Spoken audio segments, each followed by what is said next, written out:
تاریخ الطبری، محمد ابن جریر طبری کی کتاب ہے تاریخ الطبری، جلد نمبر 4۔ اسی طرح سے حافظ عماد الدین ابن کثیر کی کتاب ہے الاصابہ فی تمییز الصحابہ، جلد نمبر 2۔ حافظ عماد الدین ابن کثیر کی کتاب دوسری کتاب ہے البدایہ والنہایہ، جلد نمبر 8۔ اسی طرح سے امام غزالی رحمہ اللہ کی کتاب ہے وفیۃ الاعیان، جلد نمبر 2۔ اسی طرح سے دیگر تاریخ کی کتابوں کی روشنی میں حضرت حسین رضی اللہ تعالیٰ عنہ کا واقعہ پیش کرنا چاہتا ہوں کہ کیسے شہید ہوئے۔ معلوم ہونا چاہیے کہ حضرت حسین رضی اللہ عنہ کے والد حضرت علی رضی اللہ عنہ، جو اسد اللہ، اللہ کے شیر کے نام سے جانے جاتے ہیں تاریخ کی کتابوں میں، ان کا حضرت امیر معاویہ بن سفیان رضی اللہ عنہ سے تھوڑی سی نوک جھونک چلتی رہتی تھی خلافت کا مسئلہ لے کر کے۔ 36 ہجری سے لے کر کے 41 ہجری تک یہ جو ہے حضرت علی اور حضرت امیر معاویہ رضی اللہ عنہما کے درمیان نوک جھونک چلتی رہی۔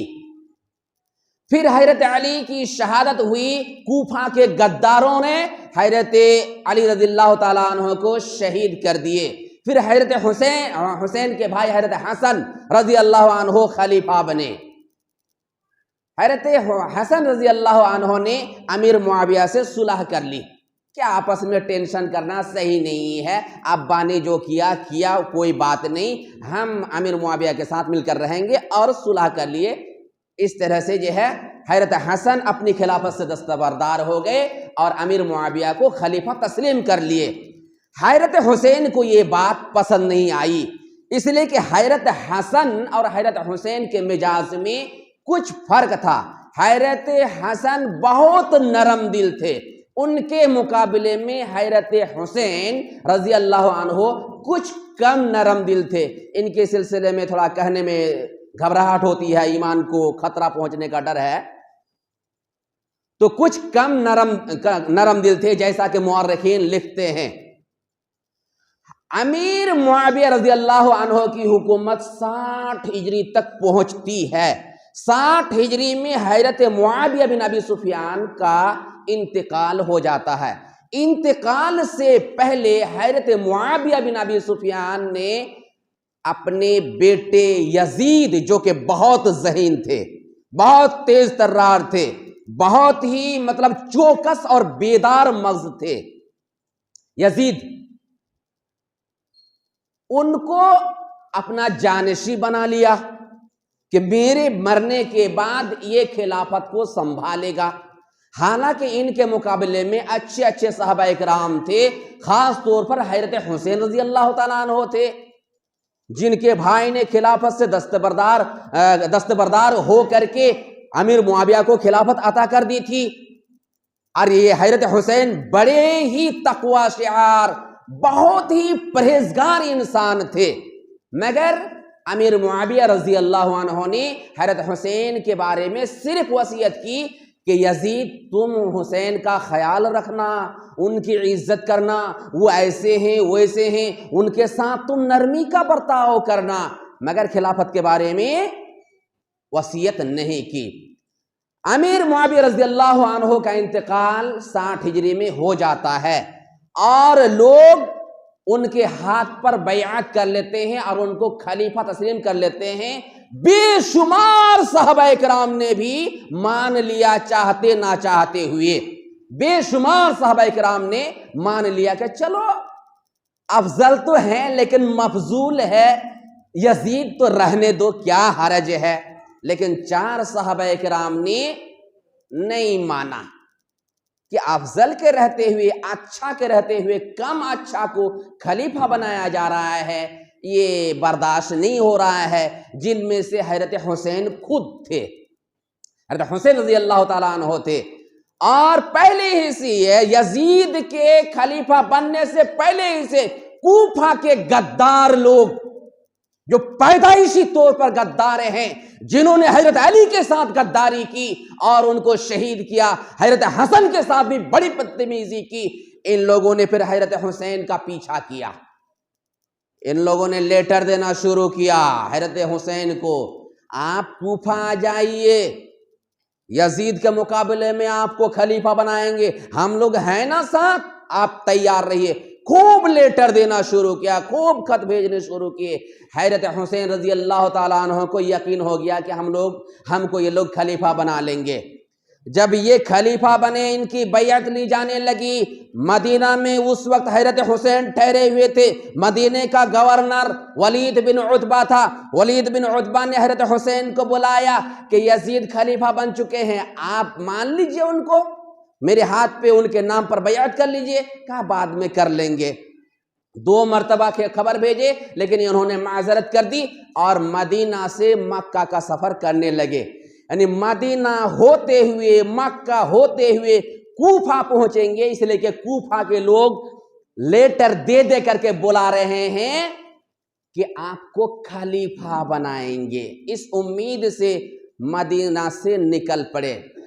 مدینے میں حضرت حسین کے چچا زاد بھائی محمد بن حنفیہ نے روکا، بھائی جان آپ مت جائیے، کوفہ کے لوگوں پر اعتبار نہ کیجئے، دھوکہ باز ہیں، یہ اپنے وعدے پر ٹک نہیں پاتے ہیں، آپ کہاں جا رہے ہیں، آپ قطعاً نہ جائیے، پھر دھوکہ دھڑی کریں گے، پھر آپ کے ساتھ جو ہے وعدہ خلافی کریں گے، آپ کو چھوڑ کر ہٹ جائیں گے۔ انہوں نے کہا موافق، تم تو بات اچھی کر رہے ہو، سدید ٹھیک ہے، موافق، تمہاری بات ایسا لگ رہا، ایسی محسوس ہو رہی ہے کہ اللہ کی طرف سے ہے، لیکن مانے نہیں، اپنے پریوار کو لے کر کے مکہ پہنچ گئے۔ مکہ کے راستے میں عبداللہ بن عمر اور عبداللہ بن عباس رضی اللہ عنہ سے بھی ملاقات ہوئی، بات چیت ہوئی۔ ساتھ میں حضرت حسین کے ساتھ عبداللہ بن زبیر بھی تھے، جو اسی خیال کے تھے جو حضرت حسین چاہ رہے تھے۔ عبداللہ بن عباس نے اور عبداللہ بن عمر نے حضرت حسین سے کہا، کہاں وہاں، یعنی کوفہ کی طرف۔ کہا کیا کہہ رہے ہیں آپ، موسم ٹھیک نہیں ہے، وہ لوگ ایسے ویسے ہیں، غدار ہیں، وعدہ خلاف ہے، آپ کو یاد نہیں ہے، پھر آپ جا رہے ہیں کوفہ، ان لوگوں پر بھروسہ کر رہے ہیں۔ مانا نہیں، اس لیے کہ لیٹر بہت زیادہ ساتھ بھی رکھے تھے، لیٹر بھی دکھائے کہ یہ کوفہ والوں کے لیٹر ہے۔ لیکن حضرت عبداللہ بن عباس تو عباس تھے، عبداللہ بن عمر تو عمر ہی تھے، ہے کہ نہیں، عبداللہ بن عمر تھے۔ کہا کہ ان کو یہ لیٹر پر آپ بھروسہ نہ کریں۔ پہنچ گئے مکہ۔ مکہ میں چند مہینوں تک رہے، خوب لوگوں نے حسین کو سمجھایا، مگر گھما پھرا کر کے حضرت حسین اپنے ارادے پر رہے۔ اس کے بعد حضرت حسین نے مسلم بن عقیل کو، جو اپنے چچا زاد بھائی تھے، کوفہ بھیجا کہ دیکھو تو بہت زیادہ بلا رہے ہیں لیٹر دے دے کر کے، کیا مسئلہ ہے۔ مسلم بن عقیل گئے، کوفہ کے بہت سارے لوگوں نے بیعت کر لی حسین کے نام پر، یعنی یزید کے خلاف، کہ یزید اچھا نہیں ہے، حسین اچھے ہیں، حسین کو خلیفۃ المسلمین بنائیں گے۔ بہت سارے لوگوں نے بیعت کر لی، لیکن بہت سارے لوگوں نے بیعت نہیں کی جو یزید کے لوگ تھے۔ مسلم بن عقیل نے دیکھا کہ بیعت کی بہت سارے لوگ، جو کہ ہزاروں کی تعداد میں ہیں، ایک خط لکھا حضرت حسین کو، بھیا آ جائیے، کوفہ کا موسم ٹھیک ہے، آپ کو یہ لوگ جو ہے خلیفہ بنا لیں گے، امیر المومنین بنا لیں گے۔ بس نکل پڑے، نکلنے کے لیے جا رہے تھے، پھر لوگوں نے روکا، مت جائیے، اگر آپ جا رہے ہیں تو کم سے کم پریوار کے لوگوں کو مت لے جائیے۔ مانے نہیں۔ اب دیکھیے، مسلم بن عقیل کا خط پہنچ گیا حضرت حسین کو، حسین نکل پڑے۔ اس کے بعد کیا ہوتا ہے، کوفہ میں نعمان بن بشیر گورنر تھے، سنجیدہ مزاج تھے، ان کو معلوم ہوا کہ حسین کے بارے میں بیعت لی جا رہی ہے، حسین کے بارے میں موسم تیار کیا جا رہا ہے یزید کے خلاف، تو انہوں نے سمجھایا، لیکن مانے نہیں یہ لوگ۔ تب یزید کے جو لوگ تھے، انہوں نے یزید کے پاس پیغام بھیجا، آپ کو پتا ہے کوفہ میں کیا ہو رہا ہے، آپ کے خلاف حسین کی بیعت ہو رہی ہے، آپ ہوشیار۔ فوراً یزید تو بہت ذہین تھے، بہت حساس تھے، معاملہ فہم تھے.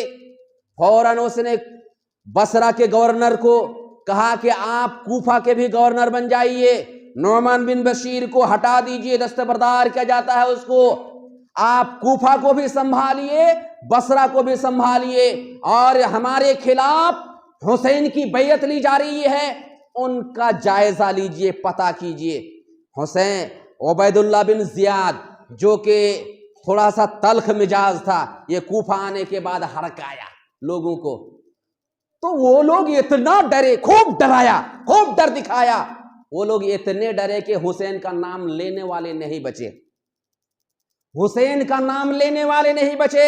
مسلم بن عقیل جو بیعت لے رہے تھے حسین کی طرف سے، اکیلا رہ گئے، ان کی جان خطرے میں پڑ گئی. اب ان کے قتل کی بات بھی ہو گئی کہ مسلم کو بھی قتل کر دیا جائے گا. اس نے فوراً قتل ہونے سے پہلے حضرت حسین کو لیٹر لکھا، بھائی آپ مت آئیے، میں بھی نہیں بچوں گا آپ کے آتے آتے، اس لیے آپ آئیے نہیں. ایسا ہی ہوا، مسلم بن عقیل کو قتل کر دیا گیا. حضرت حسین رضی اللہ تعالیٰ عنہ جو راستے میں تھے ان کو معلوم ہو گیا کہ مسلم بن عقیل کو قتل کر دیا گیا ہے. اس نے فہم ان یرجع، اس نے ارادہ کیا راستے سے لوٹ جائیں. حضرت حسین نے ارادہ کیا اب ہم یہاں سے واپس ہو جائیں گے، لیکن حضرت حسین کے ساتھ کچھ اور لوگ بھی تھے. وَكَانَ مَعْهُ إِخْوَةُ مسلم بن عقیل، مسلم بن عقیل کے بھائی تھے، انہوں نے کہا نہیں ہم لوگ واپس نہیں ہوں گے، وَاللَّهِ لَا نَرْجِعُ، ہم لوگ واپس نہیں ہوں گے حَتَّى نُصِيبَ بِثَارِنَا أَوْ نُقْتَلَ، یہاں تک کہ ہم مسلم بن عقیل کا بدلہ لے لیں یا ہم لوگ شہید ہو جائیں. حضرت حسین نے کہا تمہارے بغیر جینا بیکار ہے، بے مزہ ہے، چلو ٹھیک ہے چلتے ہیں. اتنے میں عبید اللہ بن زیاد جو کوفہ کا نیا نیا گورنر بنا، اس نے حضرت سعد بن ابی وقاص کے بیٹے عمر کو بھیجا، عمر بن سعد کو، کہ حسین کو روکے. راستے میں آئے، یہ بڑے نرم مزاج تھے، ادب سے بولے آپ کہاں جا رہے ہیں، آپ مت جائیے کوفہ کی طرف، مسئلہ خراب نہ کیجئے، جو موسم ہے بنے رہنے دیجئے، اور آگے بڑھنے سے روک دیے. عمر بن سعد، یہاں پر حضرت حسین رضی اللہ تعالیٰ عنہ نے تین باتیں، تین شرطیں رکھی. وہ تین شرط کیا ہے؟ الاصابہ فی تمیز الصحابہ جلد نمبر 2 صفحہ نمبر 71 میں ہے. اختر منی احدى ثلاث، تین باتوں میں سے ایک بات مان لیجئے. اما ان الحق بثغر من الثغور، واما ان ارجع الى المدینہ، واما ان ازع یدی فی یزید ابن معاویہ فقبل منہ عمر. تین میں سے ایک شرط مان لیجئے، یا تو مجھے کسی سرحد کی طرف جانے دیجئے، یا تو میں مدینہ سے آیا ہوں مدینہ واپس جانے دیجئے، یا تو مجھے موقع دیا جائے کہ میں خود یزید کے پاس جاؤں اور ان سے میں ان کے ہاتھ پر اپنا ہاتھ رکھ دوں، یعنی میں بیعت کر لوں. لوگوں کو سوچنا چاہیے، جو لوگ یزید کو خوب خراب کہتے ہیں، اللہ کے بندے میں خوب تعریف بھی نہیں کرتا، لیکن اتنا بھی گھٹیا نہ سمجھا جائے کہ وہ بالکل انسان ہی نہیں تھے، وہ کافر تھے وغیرہ وغیرہ. ایسا نہیں سوچنا چاہیے. اگر ایسی بات ہوتی تو بے شمار صحابہ کرام جنہوں نے ان کے ہاتھ پر بیعت کی تھی، ان کی خلافت کو جائز قرار دیا تھا. حضرت حسین بھی تو وہی کہہ رہے ہیں کہ میں ان کے پاس جاؤں اور اپنا ہاتھ ان کے ہاتھ پہ ڈال دوں، یعنی ان سے بیعت کر لو. تو اتنا برا نہیں کہنا چاہیے. حضرت حسین کی یہ بات عمر بن سعد نے مان لی، اور عبید اللہ بن زیاد جو کوفہ کا گورنر تھا، جس نے زبردستی عمر بن سعد کو حسین کے پاس بھیجا تھا کہ آنے نہ دو اسے، ان کو پیغام بھیجے کہ یہ شرط ہے، یہ یزید سے ملنا چاہتے ہیں، یعنی حضرت حسین یزید سے ملنا چاہتے ہیں. عبید اللہ اس نے کہا نہیں چلے گا، لا اقبل منہ حتی یضع یدہ فی یدی، اس کی بات اس وقت تک نہیں مانی جائے گی جب تک وہ پہلے اپنا ہاتھ میرے ہاتھ پر رکھے. یعنی یہ کہہ رہے ہیں صحابی رسول ان کے ہاتھ پہ اپنا ہاتھ رکھے، یعنی پہلے ان سے بیعت کرے پھر یزید سے بیعت کرنے کی ان کو اجازت ملے گی. فامتنع الحسین، حضرت حسین رک گئے. اچھا میں ڈائریکٹ جا کر کے یزید سے بات کروں گا، تم سے کیوں میں بات کروں؟ رک گئے. جب رکے فقاتلوا، جنگ شروع ہو گئی. جنگ شروع ہوئی، حضرت حسین رضی اللہ عنہ شہید ہو گئے. اس میں کیا ہوا؟ حضرت حسین کا سر کاٹا گیا. حضرت حسین کا سر کاٹ کر کے عبید اللہ بن زیاد کے پاس پہنچا. اس نے تھوڑی بدتمیزی کی حضرت حسین کے ساتھ، دانت میں چھڑی مارے. صحابی رسول وہاں دو موجود تھے جس میں سے حضرت انس بن مالک بھی تھے. کہا یہ بدتمیزی ہے، یہ بدتمیزی ہے، صحابی رسول ہے، ان کی یہ فضیلت ہے. وہ تھوڑا رک گیا، ہوشیار ہو گیا. حضرت حسین کی شہادت کی بات یزید کے پاس پہنچی. اس کو غم ہوا، بہت دکھ ہوا. آج یزید کے بارے میں کہا جا رہا ہے ایسے تھے ویسے تھے. اللہ کے بندو، حسین کی شہادت سے یزید خوش نہیں تھے، قتل کرنے کا حکم نہیں دیا تھا. آپ اٹھائیے امام غزالی کی کتاب وفیت الاعیان جلد نمبر 2 اور صفحہ نمبر 450 پڑھے. یہ کیا کہتے ہیں؟ ما صح قتله للحسین ولا امره ولا رضاؤه. یہ بات صحیح نہیں ہے کہ یزید نے حسین کو قتل کیا، یا یزید نے حسین کو قتل کرنے کا حکم دیا، یا یزید حسین کے قتل پر خوش ہوا. یہ بات صحیح نہیں ہے.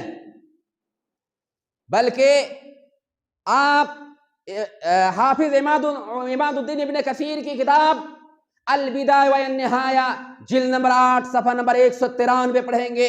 اس میں حافظ عماد الدین ابن کثیر لکھتے ہیں کہ جب یزید کو معلوم ہوا کہ عبید اللہ بن زیاد کی سختی کی وجہ سے حسین شہید کر دیے گئے، ان کا سر کاٹا گیا، تو اس نے عبید اللہ بن زیاد پر بد دعا کی، یہ کہتے ہوئے قبح اللہ ابن مرجان لو كانت بینہ وبینکم رحم او قرابت ما فعل هذا بكم. کہ اللہ کی پھٹکار ہو عبید اللہ بن زیاد پر، اگر تم لوگوں کے درمیان اور اس عبید اللہ کے درمیان کوئی رشتہ داری ہوتی تو اس کا حکم نہیں دیتا، یعنی حضرت حسین کو قتل نہ کرتا. یہ حضرت حسین کو، تو یزید کو یہ برا بھلا کہنا یہ جو ہے نادانی ہے اور تاریخ سے ناشنا ہونے کی دلیل ہے. ٹھیک ہے حضرت حسین کا بدلہ نہیں لیا گیا، لیکن حضرت حسین کے پریوار کے بارے میں جو جھوٹ بولا جا رہا ہے، سفید جھوٹ، کہ یزید نے باندی بنانے کا حکم دیا اور حسین کے پریوار کو باندی بنایا گیا، شہر میں پھرایا گیا، یہ سب جھوٹ ہے.